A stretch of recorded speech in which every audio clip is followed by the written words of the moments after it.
भूटानी औरतें महीने में 10 रात 17 साल के लड़कों के साथ क्यों गुजारती थी? राज जानकर आपके भी रोंगटे खड़े हो जाएंगे। भूटानी औरतें नई उम्र के लड़कों के साथ जो काम करती हैं उसे जानकर आपके होश उड़ जाएंगे। दरअसल हुआ कुछ यूं कि मैं 17 साल के होते ही अचानक से मेरे कंधों पर बहुत बड़ी जिम्मेदारी आ गई। मैं तो यहाँ अपने पापा के पास घूमने के लिए आया था। मुझे क्या मालूम था कि यहाँ आकर हालात ऐसे बन जाएंगे कि मुझे खाने को रोटी तक नहीं मिलेगी। और उसी दौरान मेरी मुलाकात एक भूटानी औरत से हुई जिसने मुझे एक ऐसी बात बताई जिसे सुनकर मैं हैरान रह गया और सोचने लगा कि आखिर 17 साल की उम्र के लड़के के साथ इसे ऐसा क्या काम करना है जिसके बदले में यह मुझे इतना सब दे रही है। मजबूरी में मुझे उसकी बात माननी पड़ी। फिर उस औरत ने जो कुछ मेरे साथ किया उसे जानकर तो आपके पैरों तले जमीन निकल जाएगी। मेरा नाम आलोक है। मैं उत्तर प्रदेश के एक कस्बे का रहने वाला हूँ। मेरी फैमिली में मेरे अलावा मेरी माँ, मेरी बहन है। मेरे पिता कारपेंटर हैं जो कि भूटान के पास एक छोटे से पहाड़ी गांव में काम करते हैं। उन्हीं की कमाई के जरिए हमारे घर का खर्चा चलता है। हालांकि उनके घर से दूर रहने की वजह से हमें बहुत परेशानी होती है। मेरी बहन अभी इंटर में पढ़ रही है और मैंने 10वीं क्लास के पेपर दिए थे। पेपर देकर मैं खाली हुआ। मेरी 1 महीने की छुट्टी थी। हम जिस कस्बे में रहते हैं वहां पर तो वैसे भी स्कूल में कम ही लोग जाया करते थे। कहने को छुट्टी 1 महीने की होती थी, लेकिन मुझे पता था कि मैं अभी स्कूल तो 2-2.5 महीने के बाद ही जाऊंगा। मैंने माँ से कहा कि मैं अपने पापा के पास जाकर अपनी छुट्टियां गुजारना चाहता हूँ। हालांकि मैं छोटा था, लेकिन बड़ी कम उम्र से घर की जिम्मेदारी अपने सिर पर ले रखी थी। क्योंकि मेरे पापा घर पर नहीं रहते थे तो घर के लिए जो काम होते थे वो मैं ही करता था। तो उन्होंने ज्यादा चिंता नहीं की और मुझे अकेले गाड़ी में बिठा दिया। मेरा सफर बहुत अच्छे से गुजरा। इस दौरान माँ ने मेरे पापा को फोन कर दिया था जिसमें उन्होंने बताया था कि आलोक तुमसे मिलने तुम्हारे पास आ रहा है। मेरे पापा मुझे स्टेशन पर मिल गए। मेरे लिए तरह तरह की चीजें लेकर आए थे क्योंकि आज मेरा जन्मदिन भी था। पापा ने मुझे गले से लगाकर बहुत प्यार किया और कहा कि आलोक आज तुम पूरे 17 साल के हो गए हो। उसके बाद हम दोनों एक जिप्सी से पापा के घर की तरफ चलने लगे। जिप्सी पापा किराए पर लेकर आए थे। उसके अंदर कोई पहाड़ी गीत बज रहा था और हम दोनों बाप बेटे बड़ी मस्ती से एक दूसरे से बातें करते हुए सफर का मजा ले रहे थे। अचानक से हमारे साथ एक हादसा हुआ। हमारी जिप्सी का एक्सीडेंट हो गया।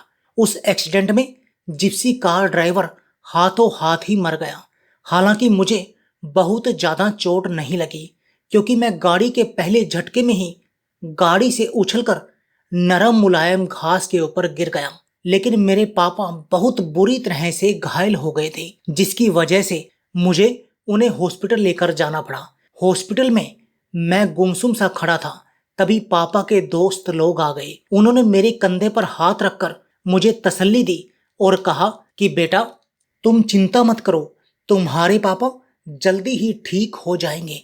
हालांकि हैसियत में मेरे पापा के दोस्त भी ऐसे नहीं थे जिन्हें देखकर लगता है कि वो बहुत पैसे वाले हैं। वो भी एक गरीब किस्म के आदमी थे जो कि उत्तर प्रदेश से ही यहाँ पर काम करने के लिए आए थे। तभी डॉक्टर भी वहां आया। उसने जो बात बताई उसे सुनकर तो मेरी जान ही निकल गई। मैं यहाँ पहाड़ पर अपनी छुट्टियां बिताने और घूमने और मजे करने के लिए आया था। मैं कुछ वक्त अपने पापा के पास यहाँ गुजारना चाहता था। अपनी माँ से बड़ी जिद करके इतने पैसे का इंतजाम किया था कि किसी तरह अपने पापा के पास भूटान के इस गांव तक आ जाऊं। पर यहाँ आकर तो मेरे ऊपर मुसीबत का ऐसा पहाड़ टूटा जिसकी कोई हद ही नहीं थी। पापा को देखकर मेरे आंसू रुकने का नाम ही नहीं ले रहे थे। उनकी हालत बहुत ज्यादा बुरी थी। उनका पूरा जिस्म पट्टियों में लिपटा हुआ था। डॉक्टर कह रहा था कि उनके हाथों और पैरों की हड्डियां टूट गई हैं और इन्हें ठीक होने में कम से कम 3 से 4 महीने तो लग ही जाएंगे। पापा के दोस्त ने तुरंत उस कंपनी को फोन किया जहां पर वो दोनों काम करते थे, ताकि उनकी कंपनी बुरे वक्त में मेरे पापा की मदद कर सके। लेकिन कंपनी के मालिक ने ये बात सुनकर उनसे साफ साफ कह दिया कि हम कोई भी खर्चा नहीं उठाएंगे और अब 6 महीने तक हमारे पास उनके लिए कोई काम नहीं है। हमने उनकी जगह किसी और को रख लिया है। कुछ दिन के बाद जब पापा होश में आए तब उन्हें ये बात पता चली तो वो बुरी तरह से रोने लगे, क्योंकि पापा के ऊपर पूरे घर परिवार की जिम्मेदारी थी। इस वजह से पापा यहाँ भूटान के पहाड़ी गांव में काम करने के लिए आए थे। यहाँ आकर पापा दिन रात पूरी लगन से काम करते थे, जिसकी वजह से हम लोग घर में सुकून की जिंदगी गुजार पाते थे। लेकिन अब तो पापा का काम ही चला गया था। उन्हें समझ नहीं आ रहा था कि यह बाकी का टाइम कैसे कटेगा, और यही सोचकर पापा की तबीयत और ज्यादा खराब होने लगी कि अब आगे क्या होगा। पापा को इतना परेशान देखकर मुझे बहुत तकलीफ हुई कि मैं यहाँ पर आने की अगर जिद नहीं करता तो ना ही पापा मुझे उस गाड़ी से लेने आते और ना ही हमारा एक्सीडेंट होता। मेरी नज़र में तो पापा की इस हालत का जिम्मेदार मैं खुद ही था। अस्पताल वालों ने 1 महीने में पापा को छुट्टी दे दी थी। वो सारा खर्चा कंपनी की मेडिकल पॉलिसी से हुआ था जो उन्होंने अपने कर्मचारियों के लिए ले रखी थी। फिर मैं पापा के साथ उनके छोटे से घर में वापस आ गया। ये घर लकड़ी की झोपड़ी के जैसा था और पापा मुझसे कहने लगे कि अब हमें अपने गांव वापस जाना पड़ेगा, क्योंकि इस हालात में तो मैं यहाँ पर भी नहीं रह सकता। मैं तो किसी भी काम को करने के काबिल ही नहीं रहा, और जब कंपनी मेरा खर्चा उठाने से मना कर चुकी है तो अब यहाँ रहना किस काम का। जो पैसा मैंने जमा किया हुआ है वो भी यहाँ रहे तो धीरे धीरे सारा खर्च हो जाएगा। इससे बेहतर यह है कि हम दोनों घर चलते हैं। लेकिन यह सुनकर तो मैं परेशान हो गया, क्योंकि मुझे पता था घर का हाल क्या है। घर की सारी जिम्मेदारी पापा के ऊपर थी, और पापा को इस हाल में देखकर घर में माँ और बहन दोनों ही बहुत ज्यादा परेशान हो जाएंगी। मैंने पापा को तसल्ली दी कि आपकी तबीयत कुछ बेहतर हो जाए तब हम घर वापस जाने की सोचेंगे। उस वक्त तो पापा टिकट लेने के भी काबिल नहीं थे, और मैं इतना बड़ा भी नहीं था कि ये सब काम अकेले कर सकूं। लेकिन मेरा वापस जाने का कोई इरादा नहीं था।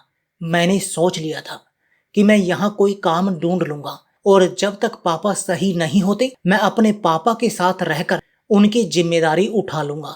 लेकिन सारी परेशानी यह थी कि मुझे कोई काम आता ही नहीं था, और मुझे यह भी नहीं पता था कि इस गांव में क्या काम होता है जो मैं कर सकूं। इस छोटे से पहाड़ी गांव में 17 साल के बच्चों को काम पर रखने के लिए कोई भी तो राजी नहीं था, क्योंकि यहाँ के कानून के हिसाब से 17 साल के बच्चों को काम पर रखने पर कारखाने के मालिक को सख्त सजा हो जानी थी। मुझे समझ नहीं आ रहा था कि आखिर मैं करूं तो क्या करूं। मेरे लिए यहाँ काम ढूंढना नामुमकिन था, जबकि पापा कमरे में अकेले रहकर खुद को बीमार महसूस कर रहे थे। पापा को शाम में मैं घर से बाहर लेकर आया ताकि पास के गार्डन में ले जाकर घुमाया जाए। वहां जब पापा बैठे हुए बच्चों को खेलते देख रहे थे तभी मेरी नजर एक भूटानी औरत पर पड़ी। वह थोड़ी दूर बैठी थी और उसकी नजर मुझ पर बनी हुई थी। कुछ ही देर में पापा के दोस्त आ गए और पापा उनसे बात करने लगे। तभी उस औरत ने मुझे इशारा किया और अपने पास बुलाया। मैं तुरंत उसके पास चला गया। वो बहुत ही खूबसूरत उम्र में 30 से 35 साल की होगी। वो मुस्कुराकर मुझसे पूछने लगी कि तुम कौन हो और कहाँ से हो, तुम्हारे पापा को क्या हुआ है। मैंने उसे अपना नाम आलोक बताया और अपना पूरा बायोडाटा एक सांस में उसे बता दिया, और उसे ये भी बताया कि हमारे पास कोई भी काम नहीं है, इस वजह से हमें यहाँ रहने में बहुत परेशानी आ रही है। मेरी बात सुनकर वो धीरे से मुस्कुराई और मुझसे कहने लगी कि तुम्हारा गुजारा किस तरह चल रहा है। ये सुनकर तो मेरी आंखों में आंसू आ गए और मैंने उससे कहा कि पापा की नौकरी तो पहले ही जा चुकी है और मैं यहाँ काम ढूंढते हुए थक चुका हूँ, लेकिन कोई भी मुझे काम पर रखना नहीं चाहता। उस औरत ने मुझसे कहा कि अगर तुम्हें यहाँ पर कोई काम मिल जाए तो तुम क्या करोगे वो काम। मैं बहुत खुश हो गया। मैंने कहा क्यों नहीं, अगर कोई काम होगा तो मैं जरूर करूँगा। मैं तो खुद यही चाहता हूँ किसी तरह यहाँ पर मुझे काम मिल जाए और मैं 6 महीने तक पापा की जिम्मेदारी संभाल लूँ। उसके बाद वो अपनी जॉब पर वापस जा सकें और हमारा घर वापस से अपने रूटीन पर सेट हो जाए। मेरी बात सुनकर वो भी खुश हो गई और मुझसे कहने लगी कि तुम मुझे बहुत पसंद आई। मुझे तुम्हारे जैसे ही किसी लड़के की तलाश थी जो कि मेहनती हो और कोई भी काम करने को राजी हो और साथ में नई उम्र का जवान भी हो, यहाँ तक कि अपने घर वालों की खातिर अपनी जान तक देने के लिए राजी हो। मैंने हैरानी से उससे पूछा कि आपके पास मेरे लिए कोई काम है। उसने कहा कि हाँ, मेरे पास काम है, बल्कि तुम्हारे लिए तो बहुत अच्छा काम है जिसे करके तुम्हें बहुत खुशी भी होगी, मजा भी बहुत आएगा और तुम्हें इसके लिए बहुत पैसे भी मिलेंगे। सच बता रही हूँ, तुम बहुत मजा करोगे। उसकी बात सुनकर मैं खुश हो गया। आखिर मैं एक छोटा सा 17 साल का लड़का ही तो था। मुझे तो ऐसा लगा जैसे मेरा मांगा हुआ कोई खिलौना मुझे मिल गया। इससे अच्छी तो कोई बात हो ही नहीं सकती थी। मैंने उससे कहा कि ठीक है, आप बस मुझे काम बता दीजिए, मैं अपने पापा से बात कर लूँगा। कहने लगी कि तुम्हें रोज सुबह से शाम तक मेरी कोठी पर आना होगा। 1 हफ्ते मैं तुम्हें ट्रेनिंग दूंगी और उसके बाद तुम्हें काम बता दिया जाएगा, लेकिन तुम्हें पूरे हफ्ते का पैसा दिया जाएगा। उसने मुझे अपनी कोठी का पता समझा दिया और कहने लगी कि मैं तुम्हारा इंतजार करूंगी। अगर तुम मेरे घर पर आए तो मुझे बहुत खुशी होगी। वो बहुत अच्छे से मुस्कुरा मुस्कुरा कर बात कर रही थी। मैंने उससे कहा कि आप मुझे काम तो बताइए, तो मुस्कुराकर कहने लगी, आलोक, इतनी भी क्या जल्दी है, पहले तुम आ तो जाओ। मैं उससे कोई और सवाल पूछता कि तभी मेरे पापा ने मुझे आवाज दे दी। उनके चेहरे पर तकलीफ साफ नजर आ रही थी। शायद उनसे बैठा नहीं जा रहा था। मैं फौरन पापा को लेकर घर की तरफ निकल पड़ा। रास्ते में पापा ने पूछा कि वो भूटानी औरत कौन थी और तुमसे क्या बात कर रही थी। मैंने पापा को बता दिया कि वो औरत मुझे अपनी कोठी पर बुलाकर काम करवाना चाहती है। शायद उसे घर का कोई काम हो या फिर मुझसे घर का सामान मंगवाना हो, वरना भला छोटे से लड़के से इस औरत को क्या काम हो सकता है। मेरी बात सुनते ही पापा ने साफ मना कर दिया और कहा कि अभी तुम सिर्फ 17 साल के हो, अभी तुम बच्चे हो, तुम यहाँ घूमने के लिए मेरे पास आए थे। मैं तुम्हें किसी काम पर नहीं जाने दूंगा। भूटानी औरत कौन है और ऐसे में किसी अनजान के घर तुम्हें कैसे भेज दूं? पता नहीं वो तुमसे कितना काम करवाएगी। पर मैंने पापा से कहा कि पापा, बस 6 महीने की ही तो बात है। एक बार जब आप ठीक हो जाएंगे तो आप अपनी कंपनी को वापिस से ज्वाइन कर लेंगे और मैं वापिस से आपकी सेवा करके अपने घर चला जाऊंगा और अपनी पढ़ाई लिखाई में लग जाऊंगा। लेकिन तब तक तो घर का खर्चा चलाने के लिए कुछ ना कुछ तो करना ही पड़ेगा और वो औरत मुझे अच्छे खासे पैसे देने को तैयार है, तो फिर मुझे काम करने में क्या परेशानी होगी भला। पापा की आंखें भीग गई। वो कहने लगे कि मेरा बेटा इतनी जल्दी बड़ा हो गया है कि मुझे समझाने लगा है। मैंने पापा से कहा कि एक बार उस औरत के घर जाकर तो देखता हूँ। एक दिन जाऊंगा, अगर मुझे काम समझ में नहीं आया तो वापिस आ जाऊंगा, कोई दिक्कत नहीं।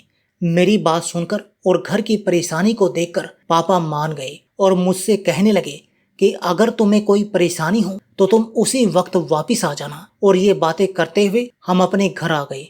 रात भर मैं यही सोचकर खुश होता रहा कि मैं काफी किस्मत वाला हूँ जो मुझे यह काम मिल गया, वरना मैं तो थक चुका था और हार मानकर घर वापस जाने की सोच चुका था।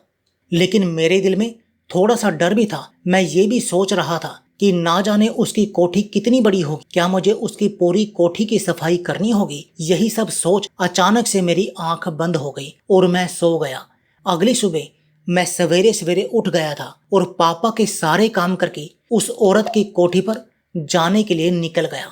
उस औरत की कोठी हमारे घर से ज्यादा दूर नहीं थी, इसलिए पापा ने वहां भेजने की हामी भर ली थी। साथ में पापा को यकीन दिलाया था कि कोई भी परेशानी होगी तो मैं सीधा घर आ जाऊंगा। उस औरत की कोठी पर पहुंचकर मैंने चौकीदार से कहा कि मुझे तुम्हारी मालकिन ने बुलाया है। उसने सर से पैर तक मुझे देखा और कहने लगा कि तुम रहोगे मैडम के पास। उसकी बात मुझे बहुत अजीब लगी, साथ ही वो बड़ी अजीब सी नजरों से मुझे देख रहा था।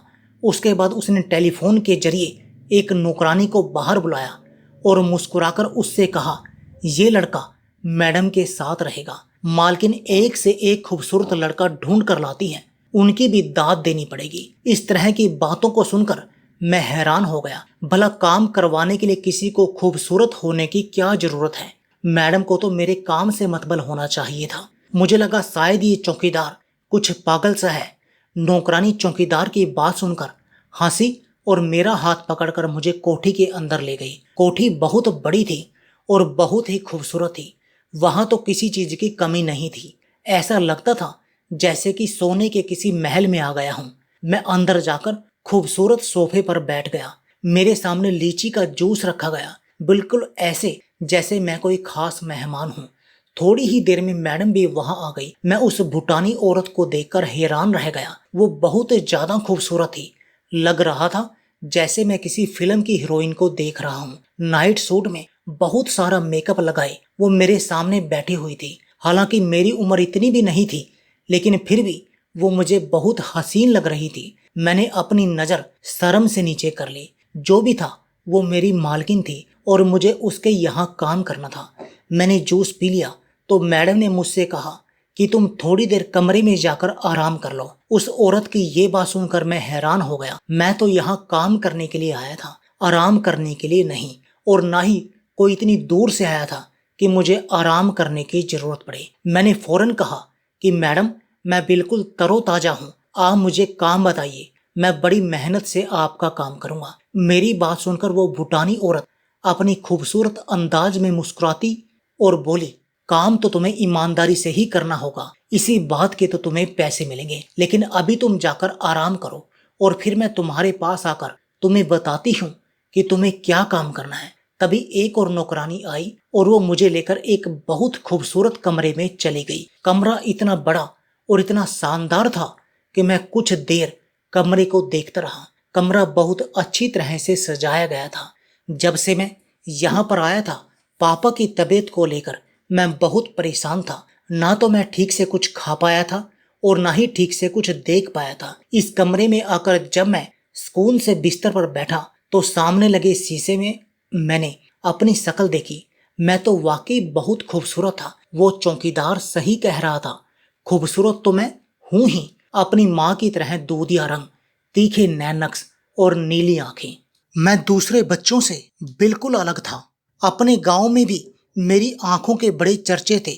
हर कोई कहता था कि ये बच्चा तो ऐसा लगता है कि किसी अमीर के घर पैदा होता। यहाँ कहाँ पर कीचड़ में कमल खिल गया। कुछ ही देर गुजरी थी कि कमरे का दरवाजा खुला और वो भूटानी औरत एक खूबसूरत लड़की को लेकर मेरे पास आई।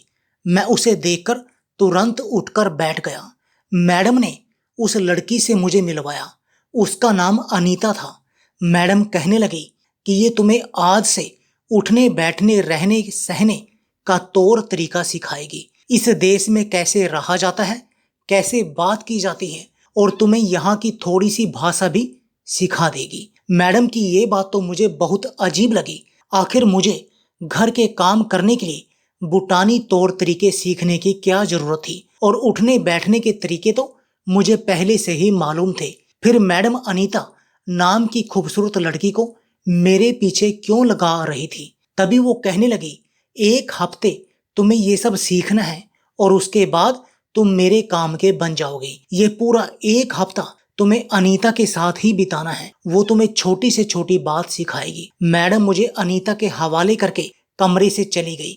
बहुत ही खूबसूरत औरत थी और बहुत ही अच्छे तरीके से मुझे हर चीज सिखा रही थी। यहाँ तक कि लोगों के सामने कैसे बैठना चाहिए, कैसे बात करनी चाहिए और अपने आप को खूबसूरत कैसे बनाना चाहिए। हालांकि एक बात मैं समझ नहीं पा रहा था कि एक नौकर को इतनी ट्रेनिंग देने की क्या जरूरत थी। पहले दिन जब मैं शाम को घर लौटा तो पापा मेरी फिक्र में बहुत परेशान हो रहे थे। वो मुझे देखते ही कहने लगे कि आज मैं सारा दिन तुम्हारे बारे में ही सोचता रहा। बताओ तो जरा, पहले दिन तुमने क्या क्या काम किया? उस औरत ने तुमसे बहुत ज्यादा मेहनत तो नहीं कराई? मैंने पापा को बताया कि मुझे सिर्फ उठने बैठने की बुटानी जिंदगी जीने के तरीके सिखाए गए। मेरी बात सुनकर पापा मुस्कुरा दिए। पापा को मुस्कुराता हुआ देखकर मैं दंग रह गया और उनसे पूछा कि ऐसा क्यों? पापा कहने लगे कि भूटानी लोग बहुत अजीब होते हैं। एक बिल्ली भी पालते हैं तो उसकी भी नस्ल देखते हैं, फिर तुमको बिना कुछ सिखाए कैसे अपने घर काम पर रख लेते। यकीनन वो तुम्हें पहले अपने तौर तरीके सिखाएंगे ताकि तुम उनकी कोठी में ढंग से रह सको। चलो अच्छा है, इस तरह तुम्हें बहुत कुछ सीखने को मिलेगा। और मुझे यह जानकर बड़ा सुकून मिला कि तुम पर काम का कोई बड़ा बोझ नहीं है। आलोक बेटा, तुम बहुत दिल लगाकर और मेहनत से सब कुछ सीखना। जब मैं सही हो जाऊंगा और वापस अपनी नौकरी पर चला जाऊंगा तब तुम्हें वापस घर भेज दूंगा और तुम्हें यह अच्छे तरीके सीख कर अपनी जिंदगी में बहुत बड़ा फायदा होगा। तुम्हारी माँ तुम्हारे बिना इतने दिन रह नहीं पाएगी। मैं चाहता हूँ कि जल्द से जल्द मैं तुम्हें घर वापस भेज दूं। पापा ठीक ही तो कह रहे थे। मेरे बिना मम्मी आखिर कैसे दिन गुजार रही होगी। इसके बाद तो ये रूटीन बन गया। मैं रोज सुबह मालकिन की कोठी पर जाता, मुझे वहां पर अच्छे से अच्छे कपड़े पहनने के लिए दिए जाते, अच्छे से अच्छा खाना दिया जाता, मेरे बालों को बहुत खूबसूरत स्टाइल से बनाया जाता, मुझे हर तरह की चीजें मुहैया कराई जाती। 5 दिन में मेरे ही अंदर बहुत ज्यादा बदलाव आ गया था। मैं खुद को शीशे में देखकर पहचान ही नहीं पा रहा था कि मैं वही 17 साल का आलोक हूँ। यहाँ का खाना पीना मेरी सेहत को बहुत लग रहा था। मुझ पर कोठी में घूमने फिरने पर भी कोई रोक टोक नहीं थी। जहां मर्जी वहां जाता, जैसे मर्जी वैसे रहता। ऐसा लगता जैसे कि मैं मालकिन का बेटा हूँ।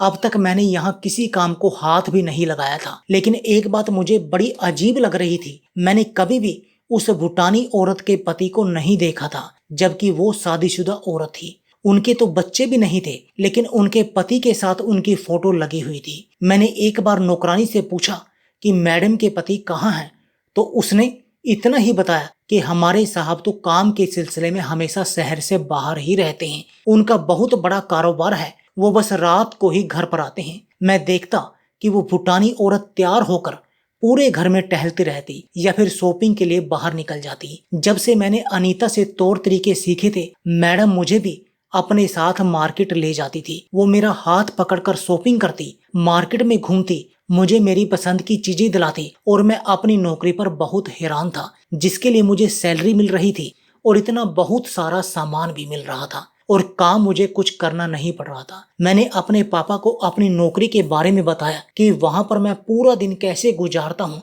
पापा कहने लगे कि तुम्हारी मालकिन की शायद कोई औलाद नहीं है, इसलिए वो तुम्हें अपने बेटे की तरह पाल रही है, लेकिन शायद ये बात बताना नहीं चाहती। मैडम ने तो मुझे यही बताया था कि 1 हफ्ते तक अनीता मुझे ट्रेनिंग देगी, फिर मेरा काम शुरू होगा और मुझे अब बस उस दिन का इंतजार था कि आखिर मुझे पता तो चले कि मेरा काम क्या है।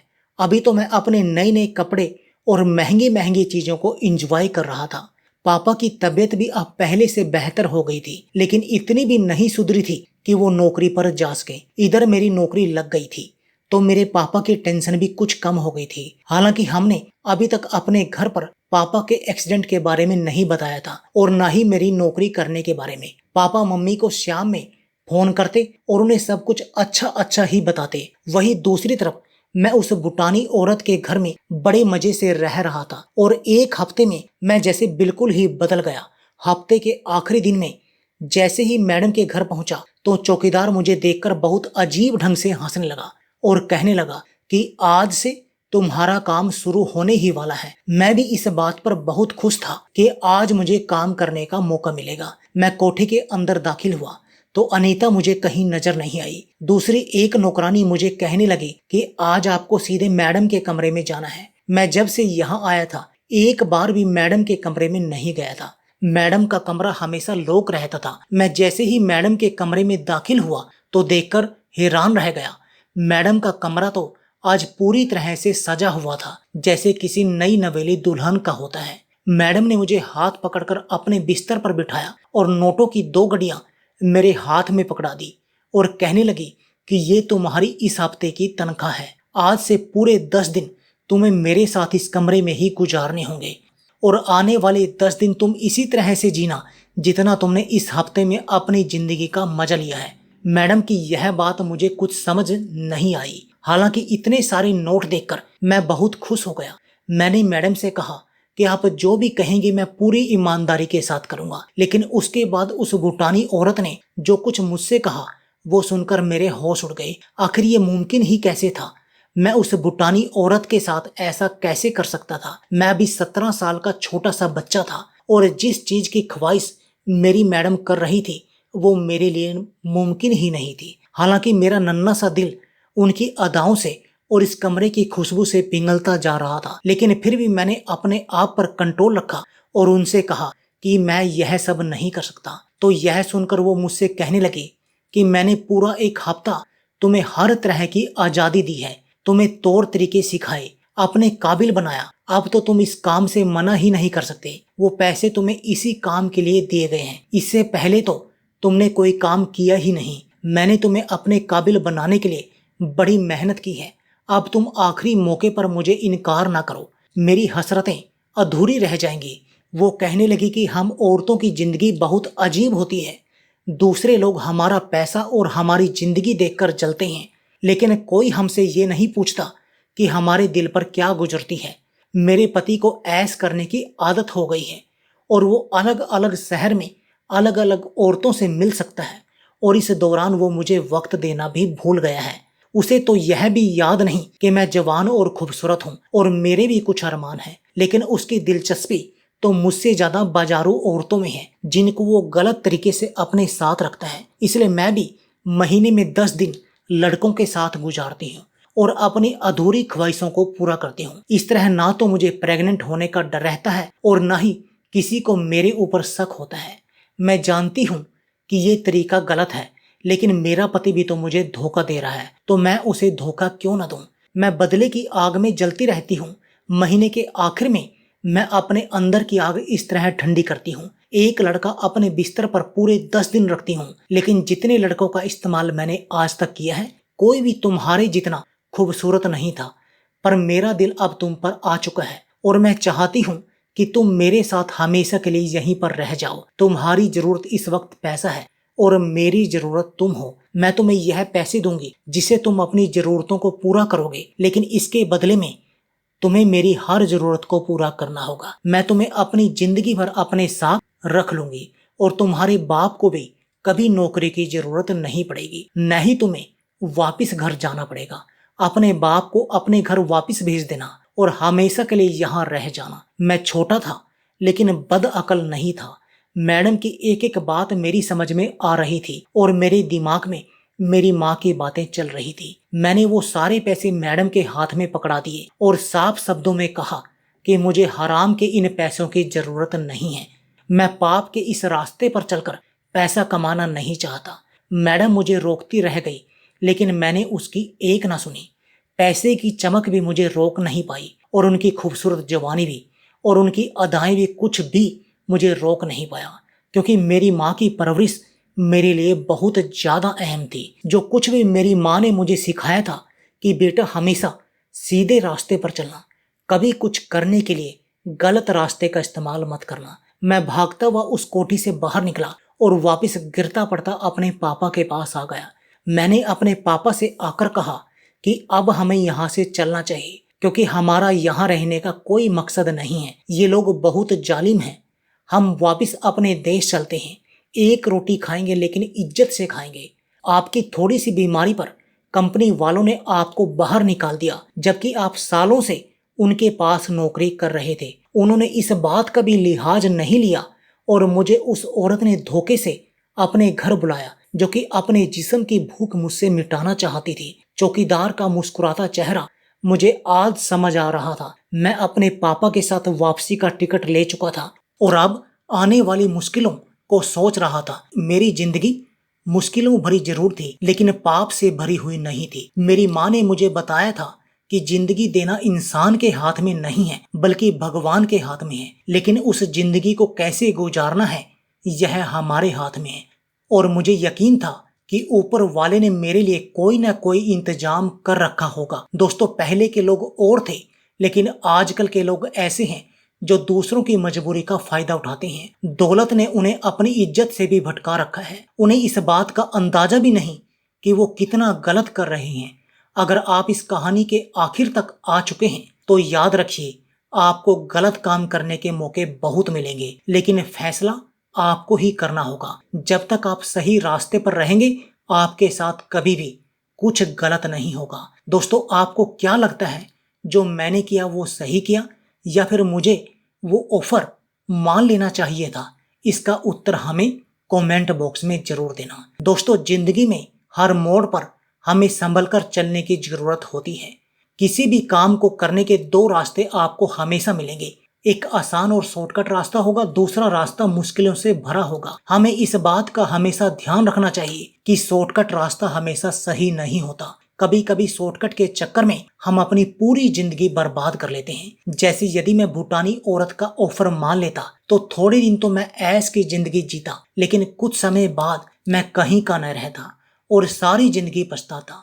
तो दोस्तों, ये तो तय हमें ही करना होता है कि किस रास्ते जाकर हमें सुख मिलेगा और किस रास्ते जाकर हमें दुख मिलेगा। अंत में मैं यही कहना चाहूंगा कि हमेशा सीधा और सही रास्ता चुनें, जिस पर चलकर हमें पछताना ना पड़े। तो इस कहानी के बारे में आपकी क्या राय है, कमेंट करके जरूर बताइएगा। दोस्तों, आपको हमारी ये मजेदार कहानी कैसी लगी, आप हमें कमेंट बॉक्स में जरूर बताएं। यदि आपके पास भी ऐसी कोई प्यारी सी कहानी है या फिर ऐसी कोई कहानी जिससे कुछ शिक्षा मिले, तो आप हमारे साथ उसको जरूर शेयर करें। दोस्तों, यदि आपको हमारी ये वीडियो अच्छी लगे तो आप हमारी इस वीडियो को लाइक शेयर जरूर करें और ऐसे ही दिल को छू लेने वाली प्रेरणादायक कहानियां सुनने के लिए हमारे चैनल को भी सब्सक्राइब करें। यदि आप हमें फेसबुक पर देख रहे हैं तो आप हमारे फेसबुक पेज को लाइक और फॉलो जरूर करें। तो दोस्तों, फिर मिलते हैं ऐसे ही जबरदस्त कहानी या टिप्स के साथ नई वीडियो में। तब तक के लिए धन्यवाद। आप सभी अपना ख्याल रखना।